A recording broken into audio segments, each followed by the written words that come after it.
This happened just a few months ago. I'm 32 now, and I thought a road trip would help me clear my head. I've been stuck inside working as a freelance graphic designer. I picked a route through rural Pennsylvania, craving some adventure. I hoped those winding back roads would break the monotony of my life. I pulled into a tiny town to get gas. The station seemed deserted. A few people loitered near a diner, but they didn't look me in the eye. I could feel their stares lingering. It left an uneasy feeling in my stomach. I paid for my fuel, and the air felt heavy. Something was off, but I couldn't quite place it. After that, things got worse. I glanced in my rearview mirror. I saw a car close behind, and it didn't move at all. It just followed me. My heart raced. Maybe I was being paranoid, but I felt like I was being tracked. I tried to shake it off, but that knot in my stomach tightened. A little later, I stopped at a bus stop to stretch my legs. There was a child waiting there. He stared at me with wide eyes. I walked past him, but I could still feel his gaze on my back. I thought he might be lost or waiting for someone. It felt like he was looking right into my soul. I chilled and went back to my car, worried that my imagination was getting too wild. Things didn't stop there. As I drove, a figure appeared along the roadside. A dark shadow, maybe?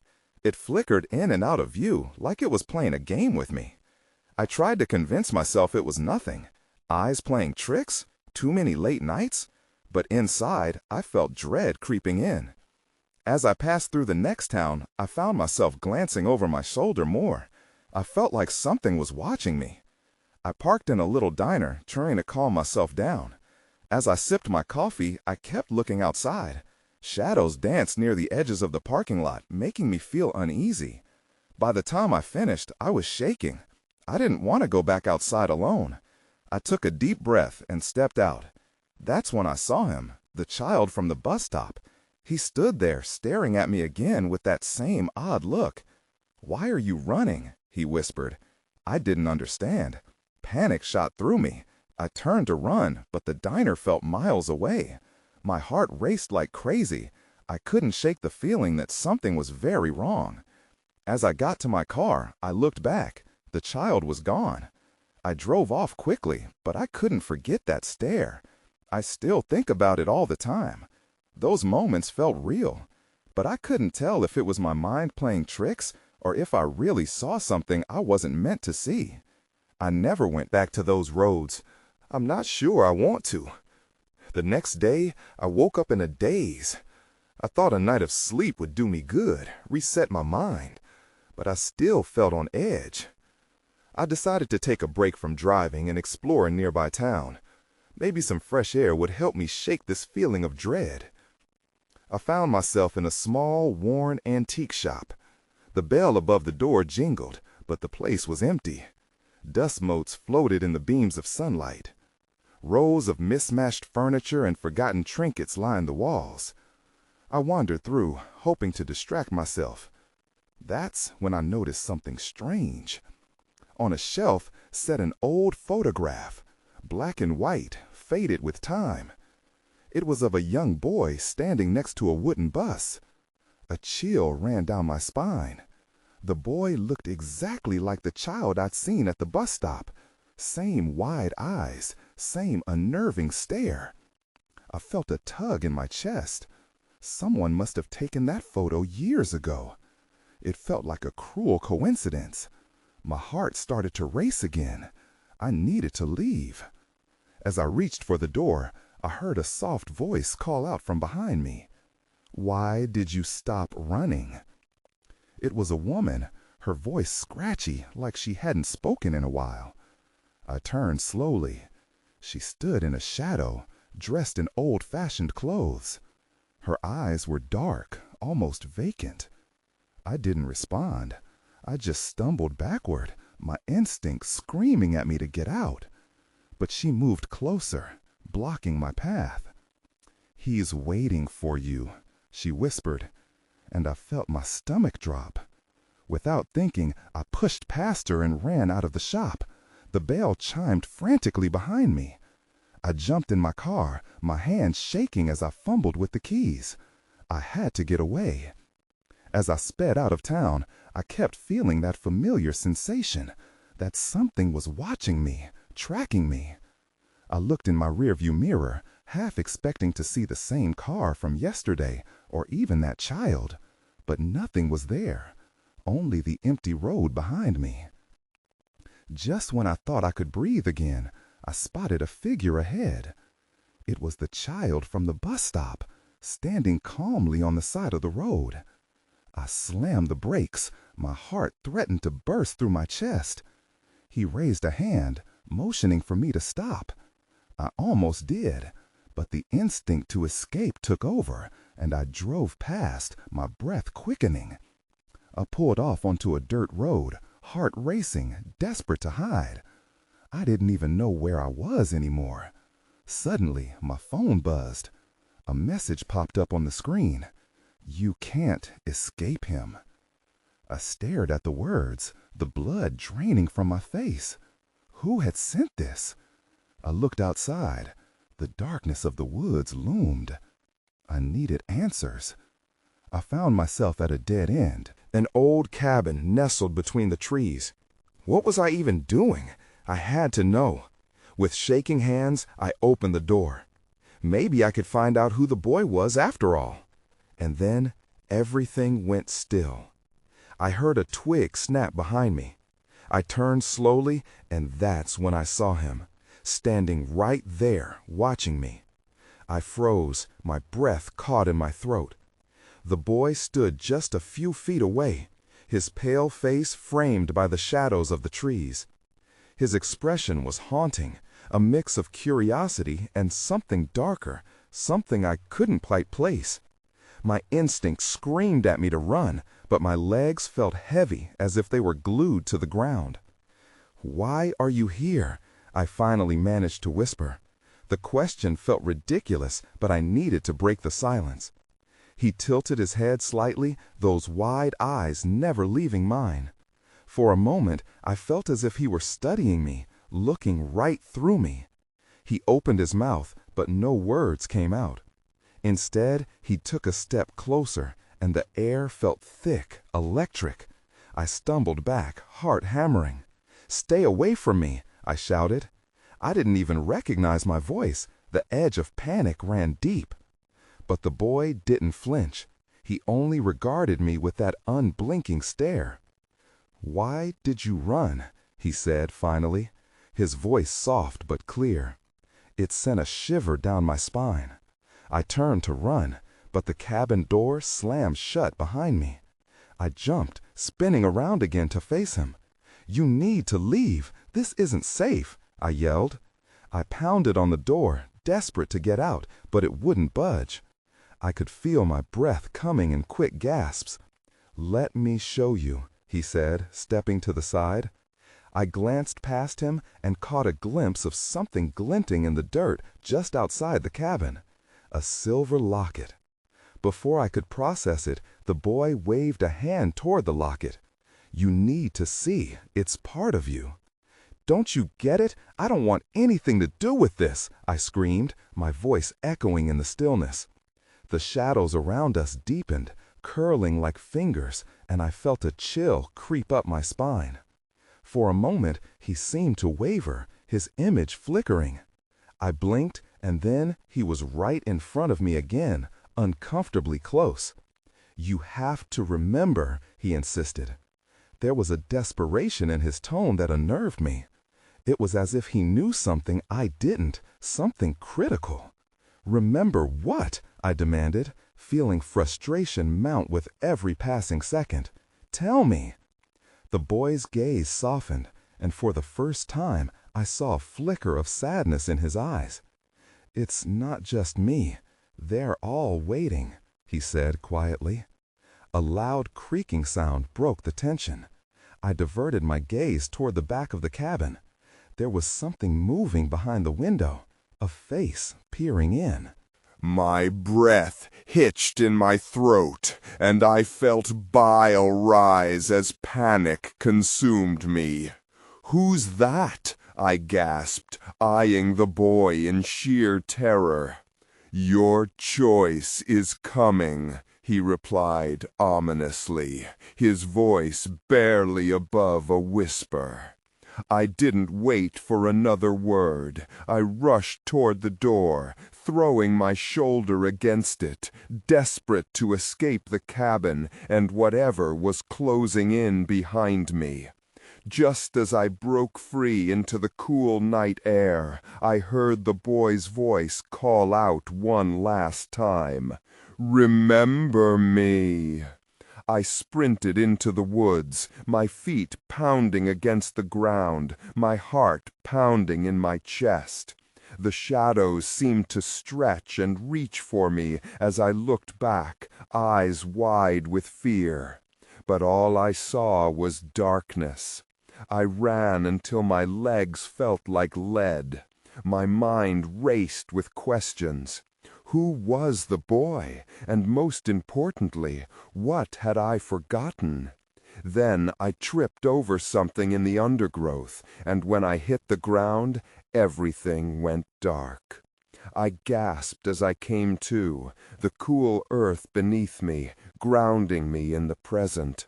I blinked against the dim light filtering through the trees. Panic surged again when I realized I was alone. "Where am I?" I croaked, pushing myself up. My heart raced as memories of the boy flooded back. He had been so intense, so familiar, even if that familiarity scared me. I looked around, trying to get my bearings. The woods loomed around me, a tangle of shadows and sounds. I listened closely, straining to make out any clue on what to do next. Suddenly, a rustling from behind a nearby tree sent my heart leaping into my throat. I jumped to my feet, ready to run again. But then I saw him. Another boy, this one slightly older, with dark hair and a strange smile. "You really should be careful out here," he said, stepping into view. His voice was oddly soothing, but it sent chills racing down my spine. "It's easy to get lost." "Who are you?"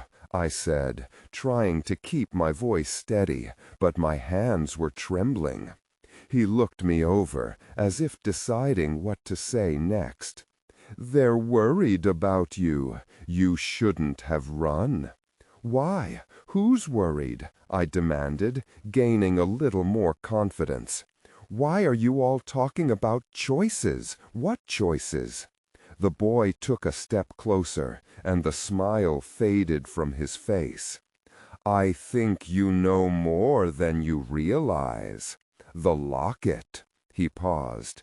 "It's important." I felt a cold sweat break out across my forehead. "What do you mean? What does it have to do with me?" He stepped back, gaze flicking over his shoulder. "You're not safe here." Intense dread washed over me again as The sounds of movement closing in from all directions. A low growl rumbled from somewhere in the woods. My heart raced anew, instincts kicking in. I couldn't let myself freeze. "Run!" he urged, his voice low. "What about you?" I shouted, my fear rising. I didn't want to leave him behind. He nodded toward the shadows curling at the tree's base. "I'll hold them off. Just go."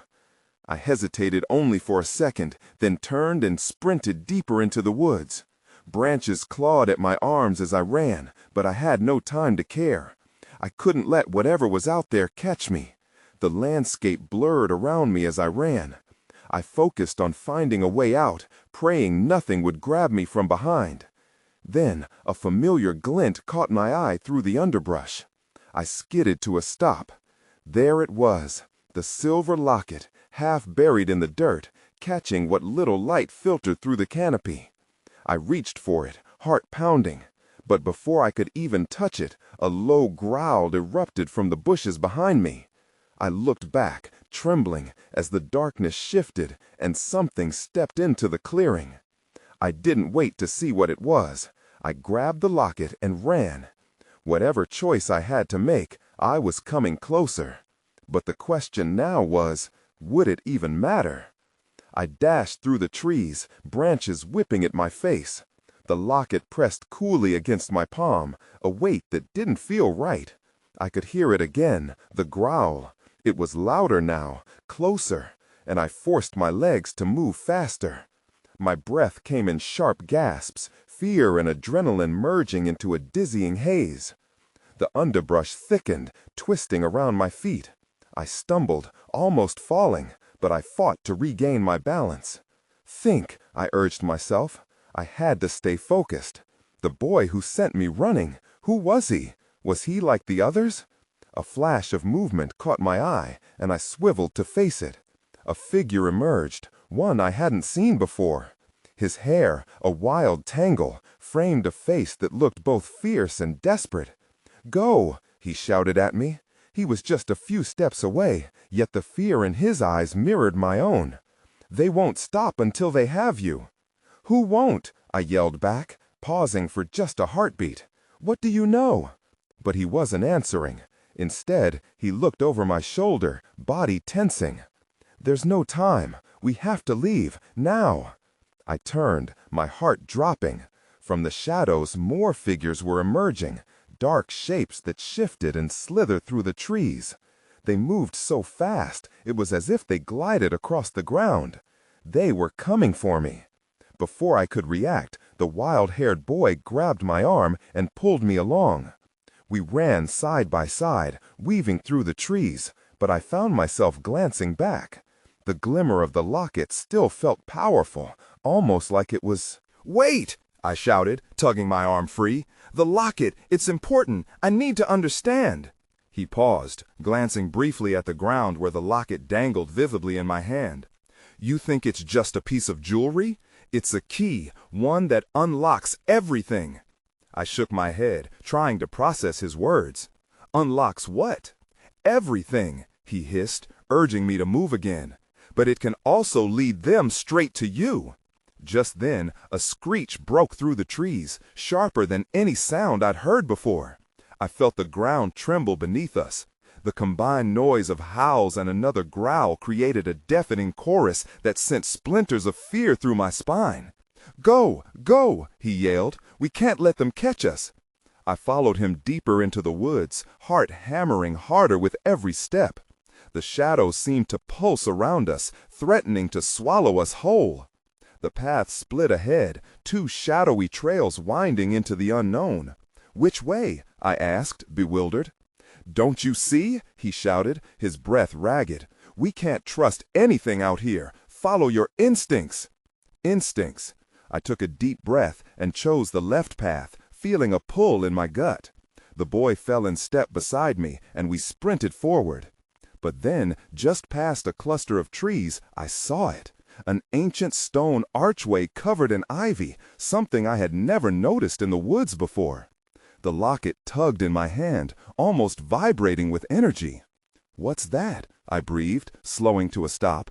The boy's eyes widened. "No, we shouldn't."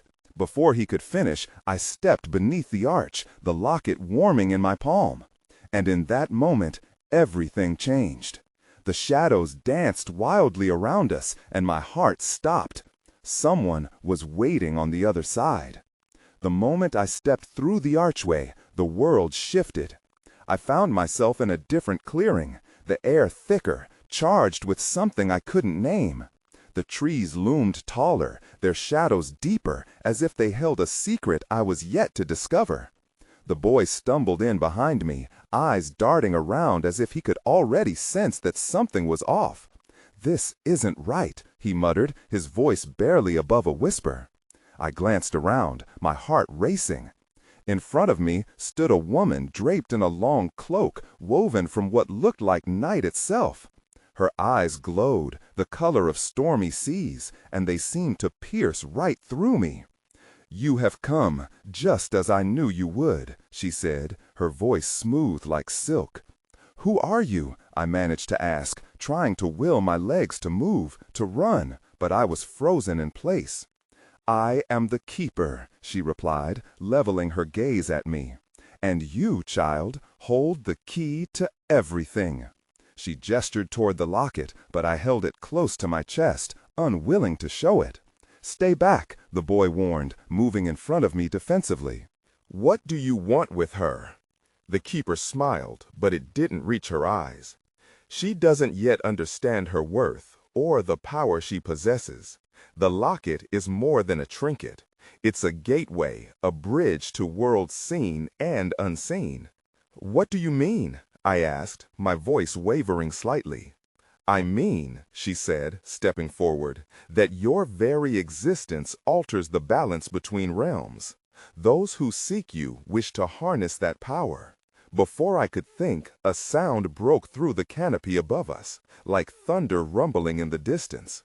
I flinched as the air grew colder, and a chill crept up my spine. The boy's grip tightened on my arm. "We have to leave, now," he shouted, pulling me away from the keeper. "No," she called out, her tone sharp. "You cannot escape your destiny. The locket, once activated, will reveal the truth you seek." "What truth?" I demanded, but she only smiled, her form beginning to shimmer like a mirage. Suddenly, the ground shook again, and shadows began to swirl around us, darkening the clearing. I could hear the growls again, louder than before, accompanied by the sound of rustling leaves. A pack of those dark shapes were closing in, their eyes gleaming with hunger.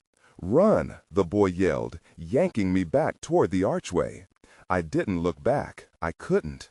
I felt the pull of the locket, its warmth beckoning me, urging me to trust my instincts. We stumbled back through the arch, gasping for breath as we emerged into the familiar woods. But everything had changed. The trees felt more menacing, the shadows deeper. The weight of the locket in my hand seemed heavier now, pressing against me like a warning.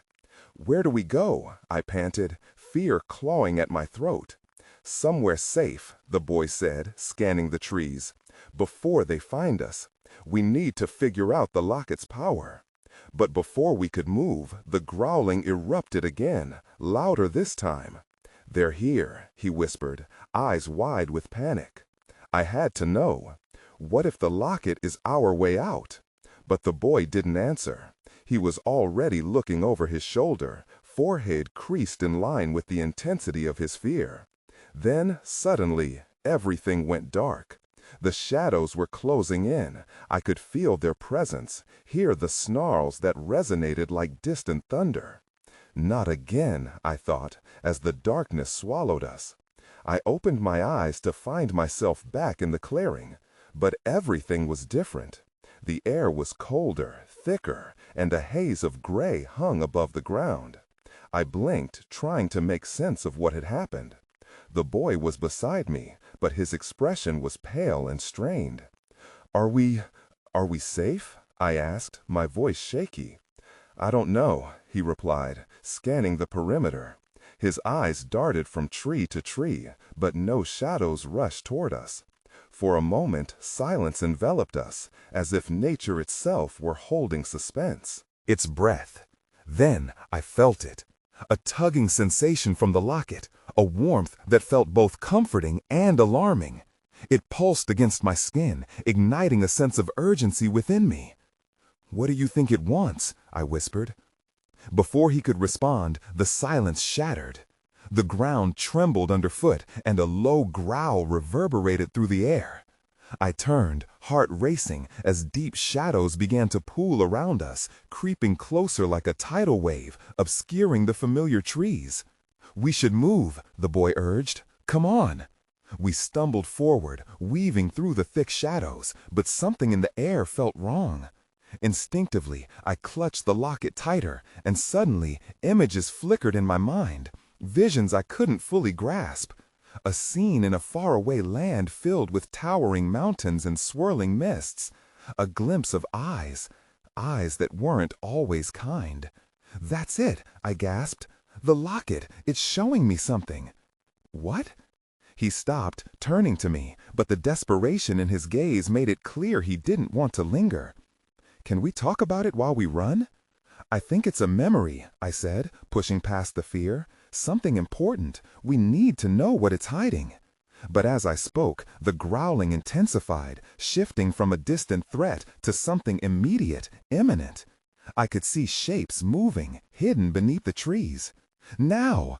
The boy grabbed my wrist again, pulling me deeper into the maze of shadows. We ran as fast as we could, zigzagging through the underbrush. I felt my lungs burning, but the urgency propelled me forward. Yet just as I thought we might escape, a massive shadow lunged from the darkness, blocking our path.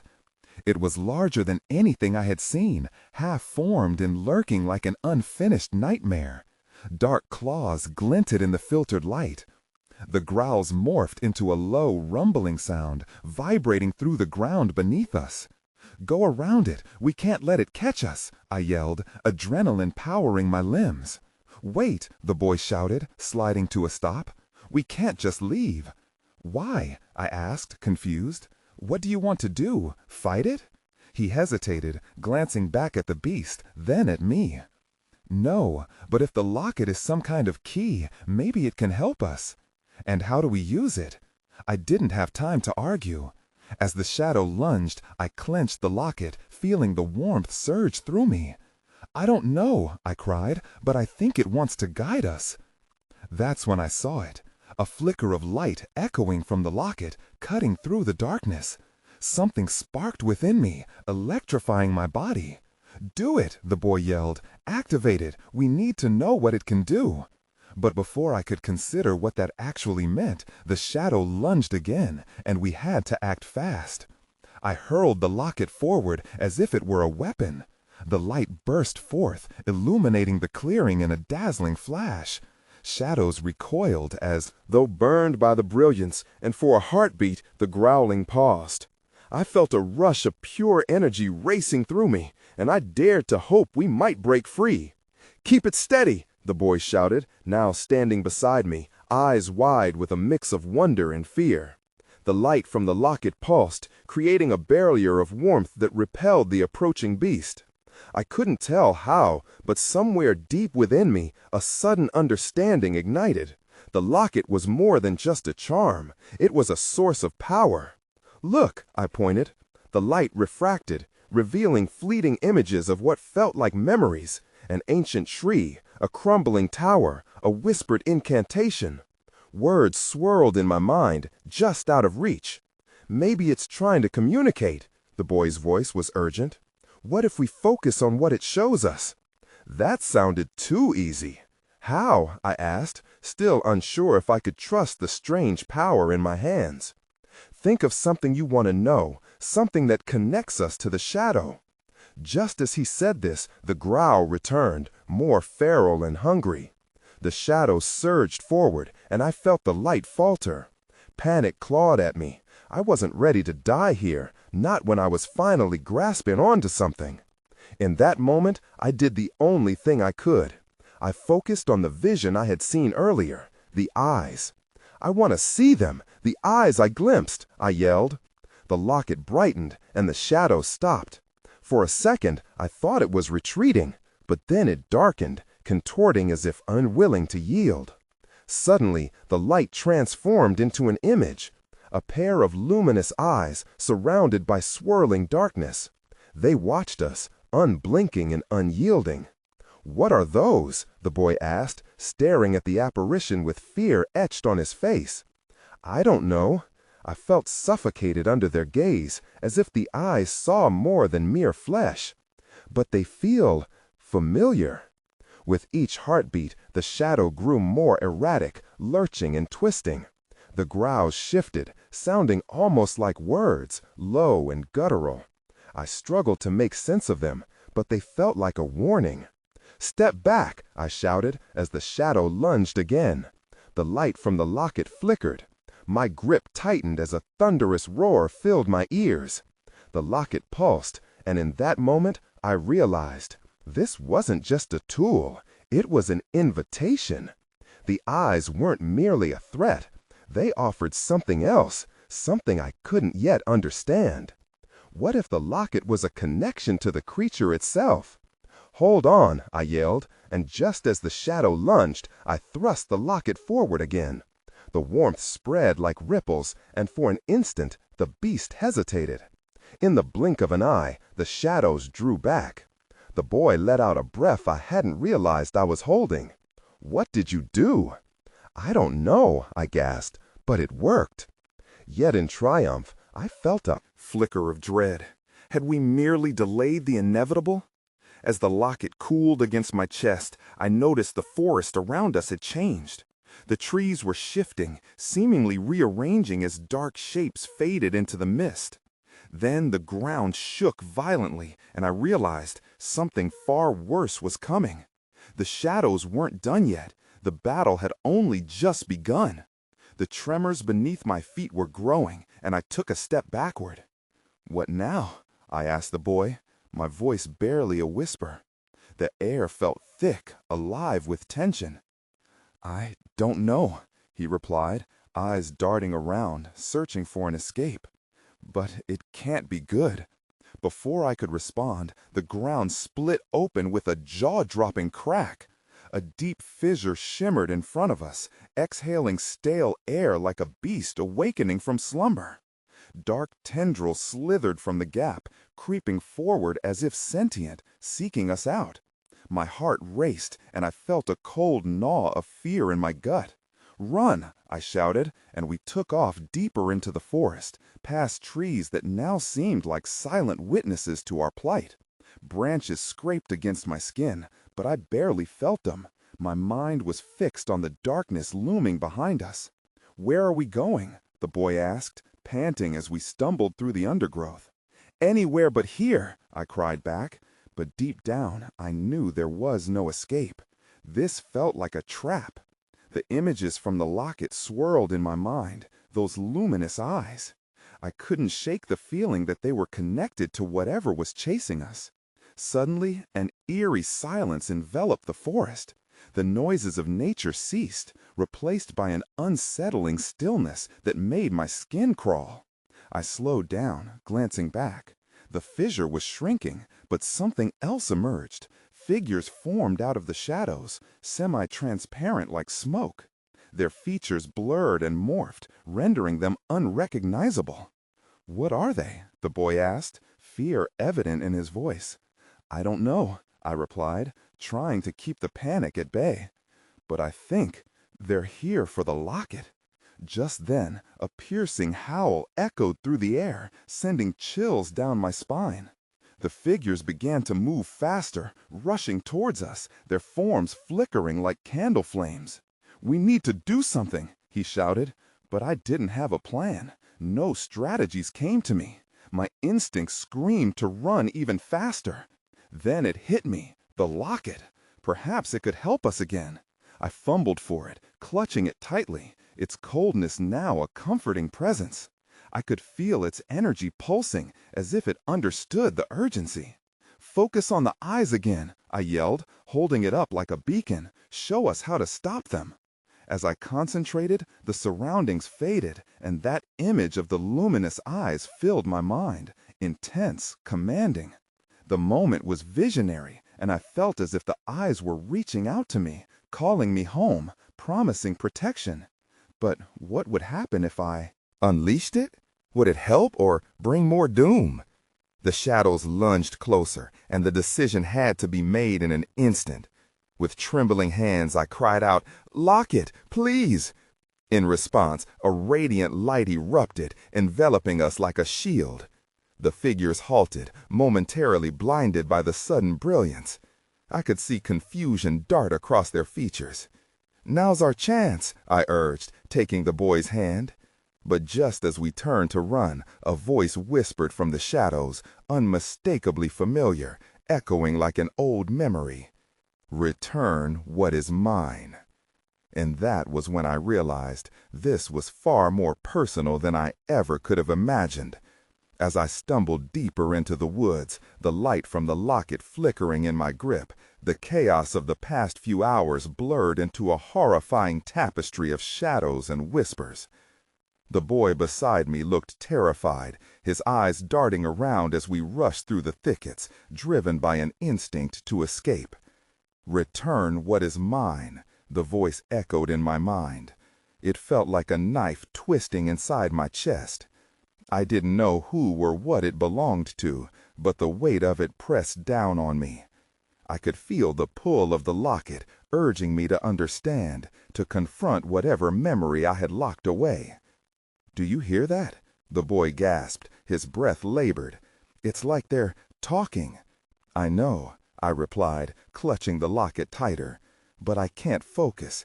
I need to remember what it wants from me." Before I could voice another thought, the shadows surged behind us, tendrils of darkness reaching forth, hungry and ravenous. I felt the warmth of the locket surge again, illuminating the path ahead. As we rushed, the whisper grew urgent in the air, a chorus of long-forgotten feelings and memories clawing at my consciousness. Suddenly, we broke through the tree line and found ourselves in a clearing bathed in that strange silvery light. The flicker of fireflies danced like stars around us, and in the center stood an ancient well, its stones cloaked in vines. The light from the locket grew brighter, and I felt a connection to the well, like something hidden lay beneath the surface. "This is it," I whispered, almost to myself. "I can feel it." "The locket wants you to return something," the boy said, his gaze fixed on the well. "But what?" "I don't know. I just feel I need to drop it in," I said, stepping toward the edge.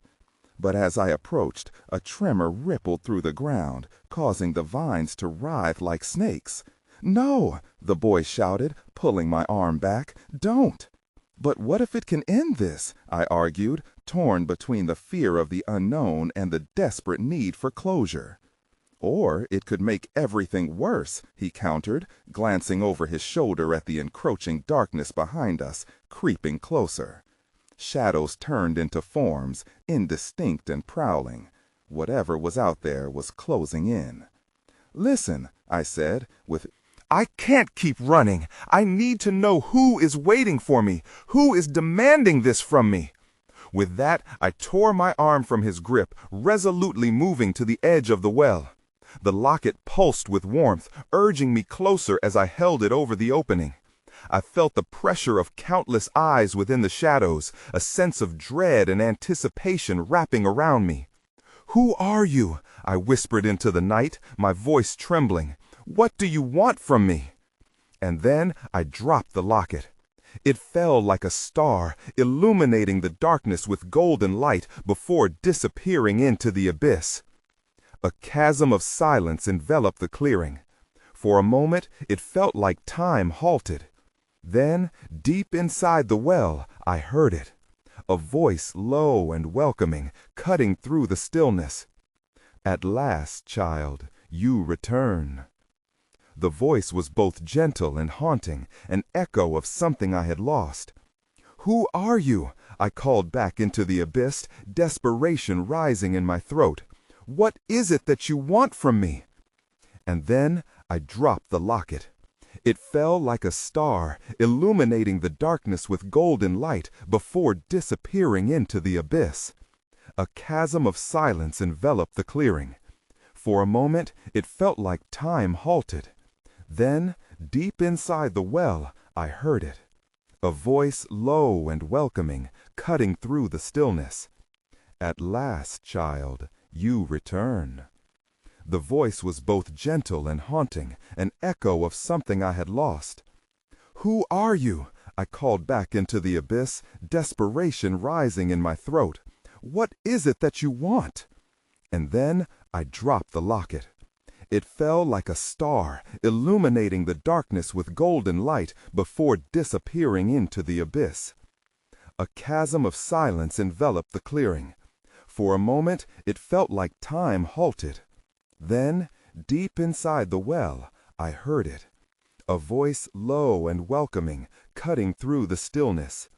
"At last, child, you return." The voice was both gentle and haunting, an echo of something I had lost.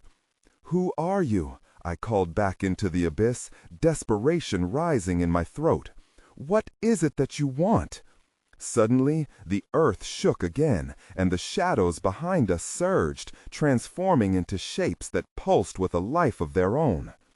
The boy squeezed my shoulder, eyes wide with terror as he whispered, "We have to go, now!" But I had to know. "Please," I cried out, my heart racing. What did I forget? A flicker of something, recognition, pain, crossed the darkness, and I felt it wash over me. Faces danced in the shadows, flickering in and out of existence, and amidst them stood a child, the same bright eyes I'd seen before. But now I recognized him. He was the boy from the bus stop. "Remember," the echo whispered, "you are not alone in this." Tears streamed down my face as recognition swept through my heart. He, the boy in the shadows, had been waiting for me, trapped in a loop of time and fears. And in turn, I had been running from a truth I was now beginning to grasp. "Your choice is here," the voice continued, the light within the well shimmering. "Choose to remember or choose to flee." And that's when I felt them, the connection, the memories flooding back. Faces of loved ones I thought I'd forgotten, the warmth of the sun in a distant summer, laughter sewn into the fabric of my childhood. It hit me. I couldn't keep running. The past wasn't just a shadow, it was part of me. I had to confront it, to understand before I could move forward. With a breath of resolution, I took a step forward. "I remember!" I shouted, grounding myself in the moment. "I remember everything! You won't take me away!" In response, the shadows pulled back momentarily, as if recoiling from my defiance. But then I felt the boy's hand slip into mine, grounding me, giving me the strength to confront whatever lurked beyond. "We'll face it together," he said. The shadows whispered, demanding, pleading, as I stood the face of uncertainty. I could feel the echoes of the past weaving stories through me, pulling, tunneling through my heart. What lay ahead was still unknown, the boundaries blurry as memories collided with shadows. But as we faced the darkness, I understood one thing. While the locket was a part of me, so were the lessons learned, the love shared, and the pain transformed. The darkness might swirl around us, threatening to consume, but together we would find an answer, whatever it took. The past and the present wove into a new future, one that remained shrouded in mystery but promised potential. I didn't have all the answers, but with the boy beside me, I wouldn't give in, not yet. We were not alone. Claiming our truths, we stepped forward together into an uncertain future, ready to confront what lay ahead.